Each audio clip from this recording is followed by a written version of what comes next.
আরে হলোটা কি? এটা আবার কোন ধরনের ব্যাপার স্যাপার ঘটলো? আরে আমাদের গ্রামে 2 দিন ধরে দেখছি সূর্য ডুবছে না, অন্যদিকে তোমাদের গ্রামে 2 দিন ধরে সূর্য উঠছে না। আর বলো না, আমার মা হলো রাতকানা মানুষ, সে রাতে চোখে দেখতে পায় না। এদিকে 2 দিন ধরে আমার বেজায় খারাপ অবস্থা হয়ে গেছে। মা ঘরের কোনো কাজকর্ম করতে পারে না। এটা কিভাবে কি ঘটলো বলো তো? এমন ধরনের ঘটনা আমি আগে কোনো দিন দেখিনি। এমনটা কখনো হয়? আমাদের গ্রামে দিন আর তোমাদের গ্রামের রাত। দেখি তোমাদের গ্রামে একটু যাব, 2 দিন ধরে সূর্যের মুখ দেখতে পাই না। আরে আরে আরে হলোটা কি? তুই আবার দিনে দুপুরে এভাবে আছাড় খাচ্ছিস কেন? কি হয়েছে? কি হয়েছে সেটাই তো বুঝতে পারছি না।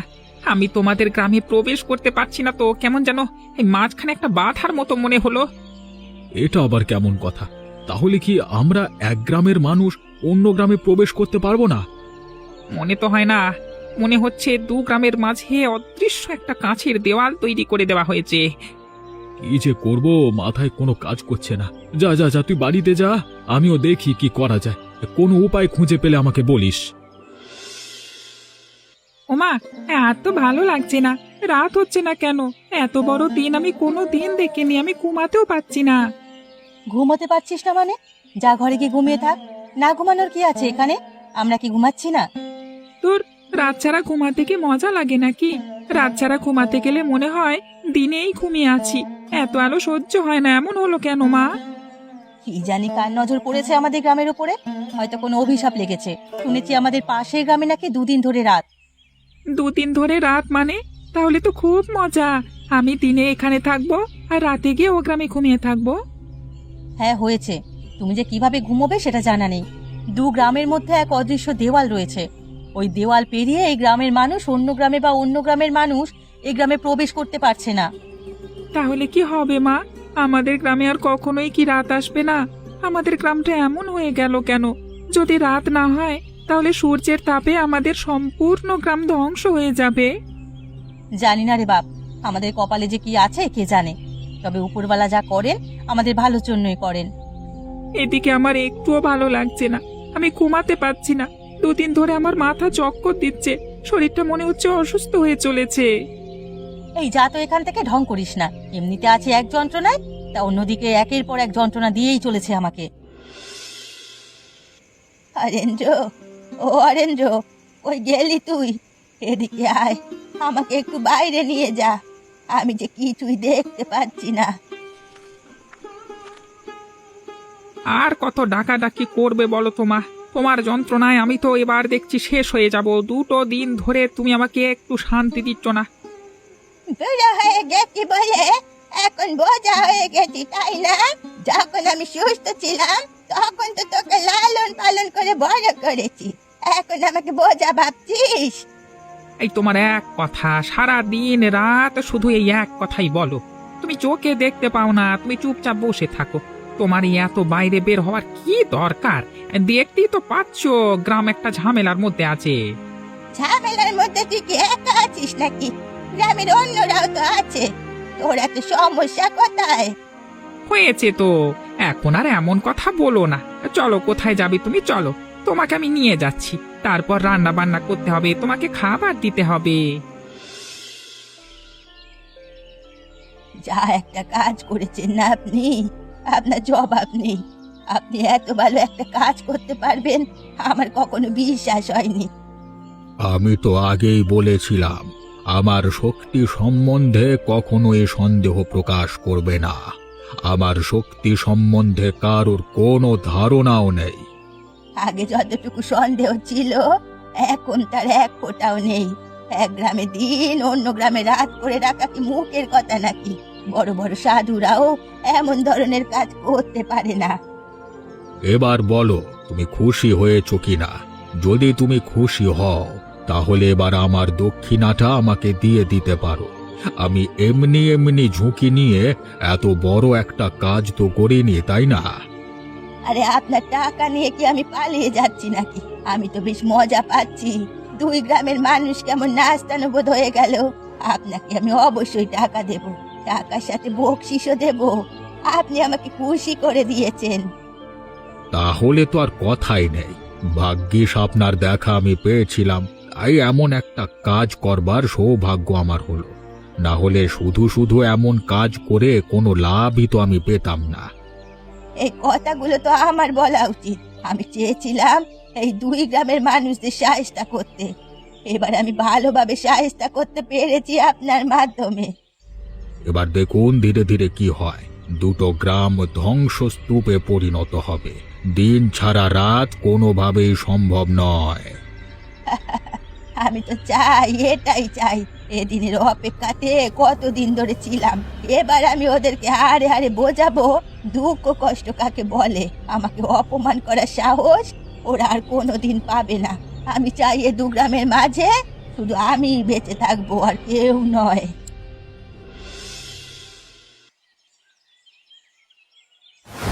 বাবা, একটা অঘটন ঘটে গেছে। আমি তো জানতে পেরে গেছি এই দিন এবং রাতের আসল রহস্য কি। বাবা, তুমি কিছু একটা উপায় বের করো, না হলে এই 2 গ্রামের সবাই মরে যাবে।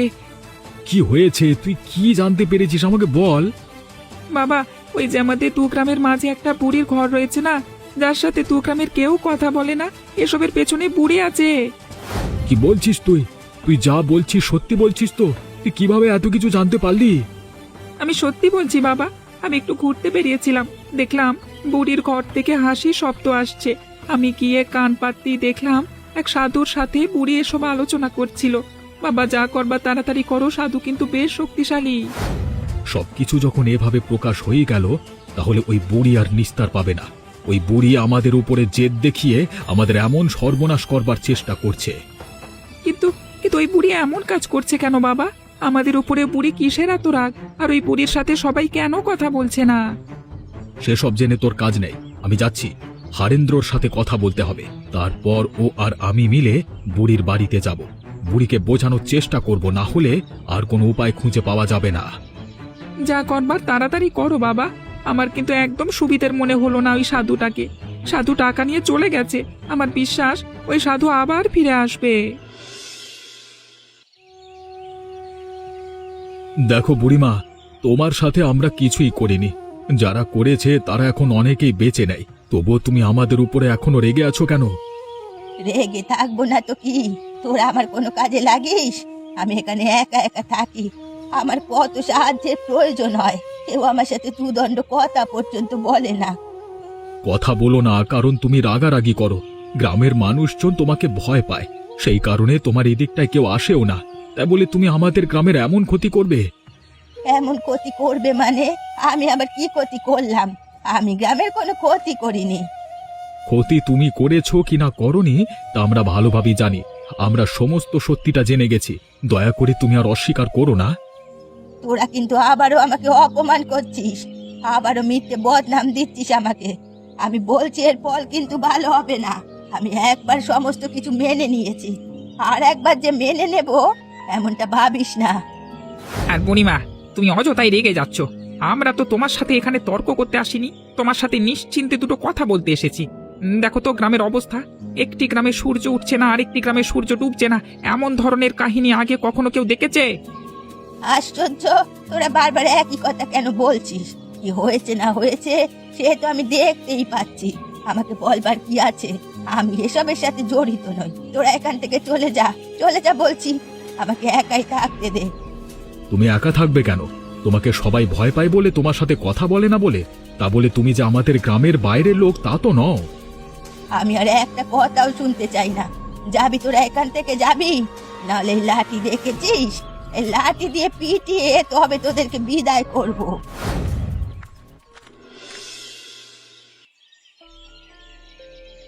কি গো, তুমি নাকি সেই বুড়ির কাছে গিয়েছিলে? রিশান আমাকে বলল। কোনো লাভ হলো নাকি? এই ব্যাপারটা কেন ঘটেছে? যতদূর বুঝলাম তাতে বোঝা গেল যে বুড়ির এই 2 গ্রামের উপরে বেশ রাগ আছে। তাই বুড়ি কোনো এক সাধুর সাহায্যে আমাদের এই 2টো গ্রামকে এমন করে দিয়েছে। তাহলে কি এই 2টো গ্রাম আবার আগের মতো করা সম্ভব হবে না? মনে তো হলো না। আমি আর হারেন্দ্র মিলে বুড়িকে অনেক বোঝানোর চেষ্টা করেছি, তবে বুড়ি শুনতে নারাজ। তিনি কোনোভাবেই আমাদের কথা বুঝতে চাইছে না। এ কি বলছো তুমি? আমার তো ভয় লাগছে। যদি এমন চলতে থাকে তাহলে তো গ্রামের কেউ বেঁচে থাকবে না। তোমরা কেউ কোনো চিন্তা করো না, দেখবে আমি সব কিছু ঠিক করে দিয়েছি। শোনো ছেলের কথা, আমরা নিজেরাই ঠিক করতে পারছি না। আমাদেরকে বুড়ি লাঠি দিয়ে তাড়া করেছে, ও নাকি এসব ঠিক করবে। তুমিও না ছেলেটার কথা ধরে নিয়েছো। ও এসবের কিছু বোঝে নাকি? ও যে বলেছে এটাই তো অনেক। আমি কিন্তু এমনি এমনি বলিনি, আমি কিন্তু সত্য কথাই বলেছি। আমি সবকিছু ঠিক করব, তোমরা দেখে নিও। ওই সাধুকে আমি চিনি, ওই সাধুকে যদি একবার আমি পাই না, তাহলে নাস্তা নাবুদ করে দেব। অনেক কথা হয়েছে, এবার যাও দুজনে হাত মুখ ধুয়ে এসো, খাবার দেব।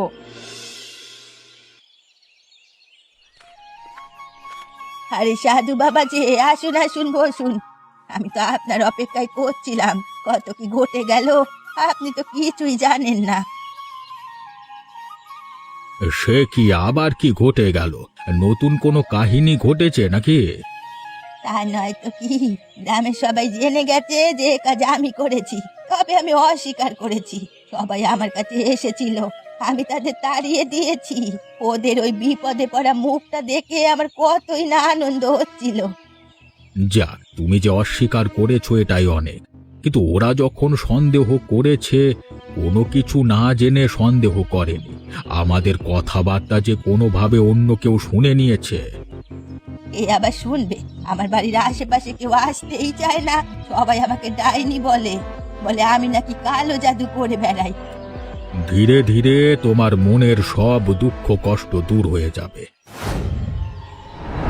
এ কি, আমার ঘটিটা গেল কোথায়? মাত্রই তো এখানে রেখেছিলাম। ঘটিতে বিশেষ জল রয়েছে। এ কি বে, এই পুচকে ছেলে, এই এই আমার ঘটি দে বলছি। তোর এত বড় সাহস, হ্যাঁ? আমার ঘটি চুরি করেছিস? তোকে আমি ছাড়বো না। ওকে ধরুন, ওকে আটকান, না হলে বিপদ হয়ে যাবে। আমরা যে মিথ্যে কথা বলেছি সেটা ধরা পড়ে যাবে। ওকে তো ধরতেই হবে। আমার ঘটি ওর কাছে রয়েছে, ঘটিতে বিশেষ জল রয়েছে, সেজন্যই আমার শক্তি। এখন কি হবে? সবকিছু তো আবার আগের মতো হয়ে গেছে। চিন্তা করবে না, ওই ছেলের কাছ থেকে আমি ঘটি এনে আবার এ গ্রামের রাত আর অন্য গ্রামে দিন করে দেব, চিন্তা করবেন না। এই ছেলে, এই, তোর এত বড় সাহস, হ্যাঁ? তুই আমার ঘটি স্পর্শ করেছিস? তোকে আমি অভিশাপ করে দিতে পারি, তুই জানিস?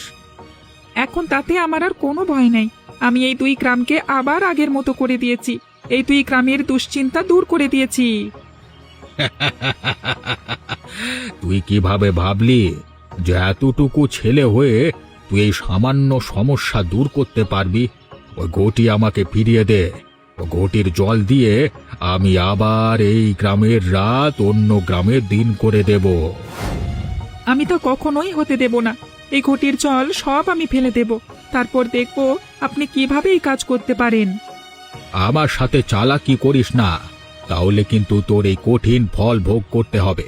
বাচ্চা ছেলে বাচ্চা ছেলের মতোই থাক, বেশি বাড়াবাড়ি করিস না। তাহলে আপনি এই দুটো গ্রামের মানুষের এত ক্ষতি করছেন কেন? আপনি একজন সাধু মানুষ, আপনি তো গ্রামের মানুষদের সাহায্য করবেন, তাই না? অবশ্যই আমি সাহায্য করছি। ওই বুড়িকে আমি সাহায্য করছি, তার দুঃখ দুর্দশা দূর করছি। এতে তোদের সমস্যা কোথায়? দে, আমার ঘটি দে বলছি, ফিরিয়ে দে। আমি দেব না, বলছি তো আমি দেব না। কোনো কিছুর বিনিময়ে এই ঘটি আপনি পাবেন না। তবে রে, তাহলে তো তোকে এবার কঠিন শাস্তি দিতে হবে, পাকা ছেলে একটা। ছেড়ে দেন, ছেড়ে দেন বলছি। আমার বাবা যদি জানতে পারে না, তাহলে আপনাকে গ্রাম ছাড়া করবে, আর কখনোই গ্রামে ঢুকতে পারবেন না। আগে তুই আমার হাত থেকে বেঁচে দেখা তো। যখন ভালোভাবে বলেছিলাম তখন তো কানে ঢোকেনি। তোকে আমি অবশ্যই শেষ করে ফেলবো। আমার সাথে পাকামি করতে এসেছিলিস, তাই না? বুড়িমা, বুড়িমা, আমাদেরকে বাঁচান, আমাদেরকে একটু সাহায্য করুন বুড়িমা, আমরা আপনার কাছে হাত জোর করছি।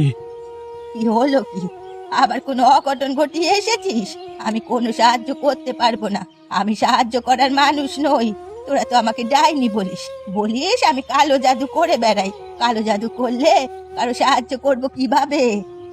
দয়া করুন বুড়িমা, আমরা আমাদের ছেলেটাকে খুঁজে পাচ্ছি না, কোথায় গেছে আমরা কিচ্ছু জানি না।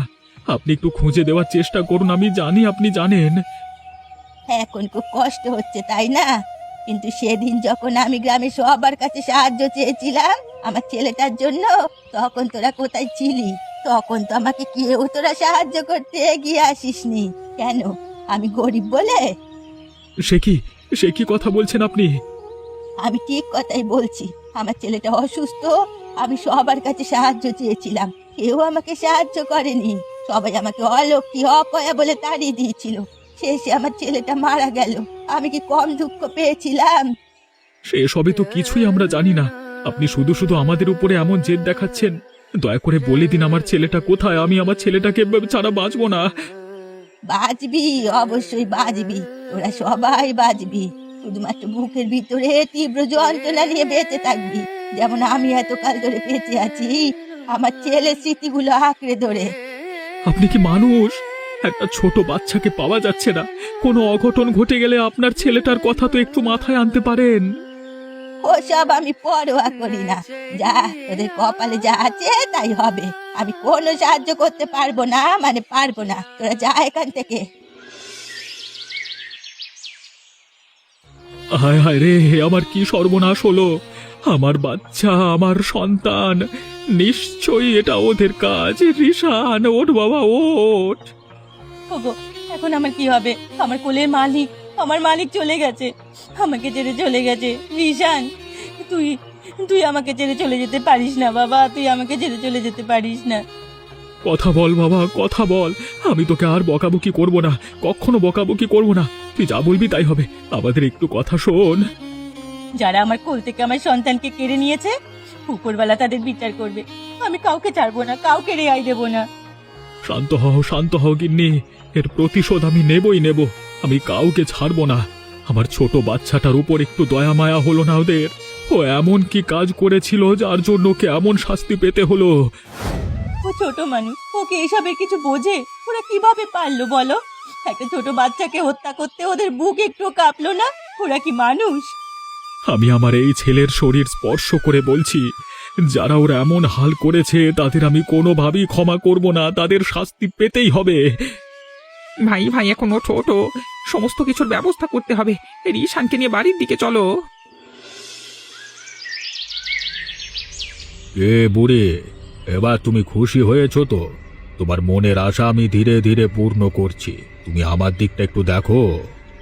আরে আপনি চিন্তা করবেন না, আপনার যত টাকা সব আমি দেব, কোনো সমস্যা হবে না। আপনি শুধু এভাবে আমার কাজ করে যান।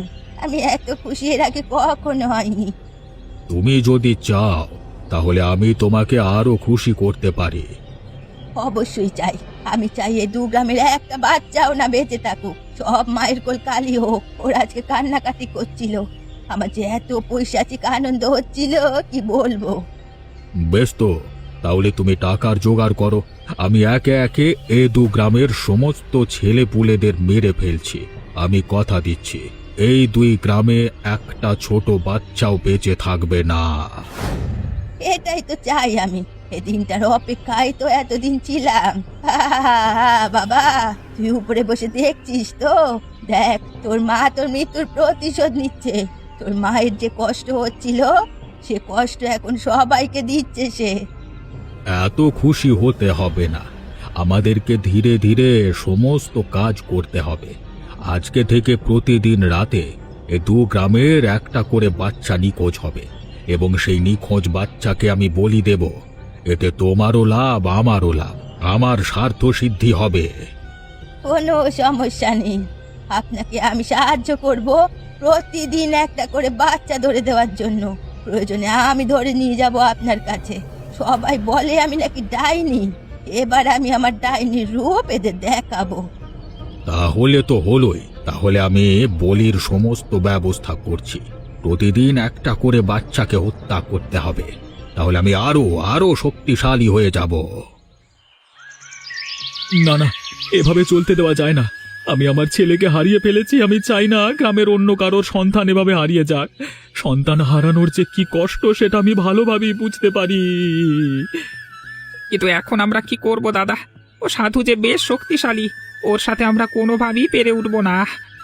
সাধুকে পরে দেখে নেব, আগে ওই ডাইনি বুড়ির একটা ব্যবস্থা করতে হবে। ওর মাথায় সমস্যা, ছেলেকে হারিয়ে পাগল হয়ে গেছে। কিন্তু ওই বুড়িকে তো আমরা মেরে ফেলতে পারি না, তাই না? অবশ্যই পারি। আমার ছোট বাচ্চাকে যখন ওরা রেহাই দিল না, এবং গ্রামের সকল বাচ্চাদের যখন ওদের মারতে এত ইচ্ছে করছে, তখন এই বিকৃত মস্তিষ্কের ডাইনি বুড়িকে আমিও মেরে ফেলতে পারি। তুমি তাহলে তাই করো। আমরা আমাদের ছেলের শরীর স্পর্শ করে কথা দিয়েছি, যারা ওর এই হাল করেছে তাদের উপযুক্ত শাস্তি দেব। ওই ডাইনি বুড়ির এর চেয়ে ভালো উপযুক্ত শাস্তি আমি আর দেখছি না। আমি সিদ্ধান্ত নিয়েছি বুড়িকে জানে মেরে ফেলবো। ওর অন্য কোনো শাস্তি হতে পারে না। ও যদি বেঁচে থাকেও কোনো দিন শোধরাবে না। ওর মস্তিষ্ক পুরোটাই বিকৃত হয়ে গেছে। এতে অবশ্য আমার কোনো আপত্তি নেই, কিন্তু গ্রামের মানুষজন কি বলবে? তাছাড়া একটি জলজ্যান্ত মানুষকে এভাবে মেরে ফেলবো, এটা তো হয় না। ও মানুষ নয়, ও মানুষ হতেই পারে না। ও একটা ডাইনি, ডাইনিকে মেরে ফেলবার হুকুম রয়েছে। তোরা আমার সাথে থাকলে থাকবি, না হলে আমি একাই এ কাজ করব। আজকে ওই বুড়ির বাড়িতে আমি আগুন ধরিয়ে দেব। না না, এমন ধরনের কথা বলছো কেন? আমি তোমার পাশে থাকবো না কেন? অবশ্যই থাকবো। এই বুড়ির জন্য আমাদের দুই গ্রামের অনেক সমস্যা হয়েছে, অনেক সমস্যায় পড়েছে দু গ্রাম। আর নয়, চলো, যা সিদ্ধান্ত নিয়েছো সেটাই হবে, চলো। সাধু, এই সাধু, কোথায় তুই? আজ কি তোর শেষ দিন, তুই বেরিয়ে আয়। কি হলো কি? তোমরা সবাই মিলে আমার আশ্রমে ভিড় করেছো কেন? আমার শক্তি সম্বন্ধে তোমাদের কোনো ধারণা নেই। অহংকার হলো পতনের মূল, এ কথাটা জানেন তো আপনি? এসব কথা আমাকে শেখাতে আসবার কোনো দরকার নেই। আমি হলাম সাধু, আমার ক্ষমতা অশেষ।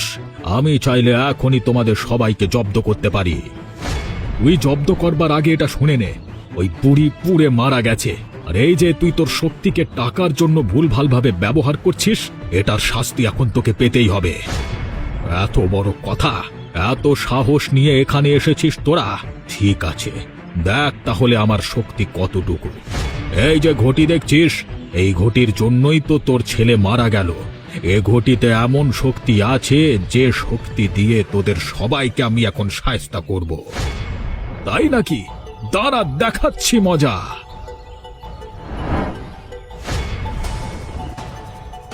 হায় হায় হায়, তোরা কি করলি এসব?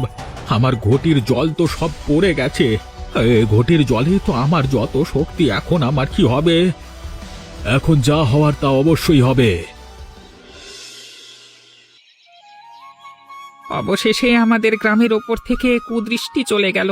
আর কখনোই আমাদের গ্রামের উপরে কোনো বিপদ ঘনিয়ে আসবে না। হ্যাঁ, সবাই মিলে মোকাবেলা করব আসলে। গ্রাম তো অবশেষে ঠিকঠাক হলো। মাঝখান থেকে আমার ছেলেটাকে হারিয়ে ফেললাম। আমার ছেলেটা নিজের জীবন দিয়ে গ্রামকে সমস্যা মুক্ত করে দিয়ে গেল। তবে এখন থেকে এটাও নজরে রাখতে হবে যেন ওই বুড়ির ছেলের মতো আর কোনো ছেলে অসুখে পড়ে সাহায্য না পেয়ে মারা যায়। তাহলে প্রতিটা ঘরে এমন ডাইনির জন্ম হবে। গিন্নি একদম ঠিক কথা বলেছে। আমরা সবাই সবার খেয়াল রাখবো। এ দু গ্রাম এবার থেকে আর আলাদা থাকবে না। একে অপরের সাহায্য সব সময় করবে। এটাই যেন হয়। আর আমি অনুরোধ করব, আমার ছেলের জন্য সবাই প্রার্থনা করুক। সবাই আমার ছেলেটাকে মনে রাখুক, সুখে শান্তিতে বসবাস করুক।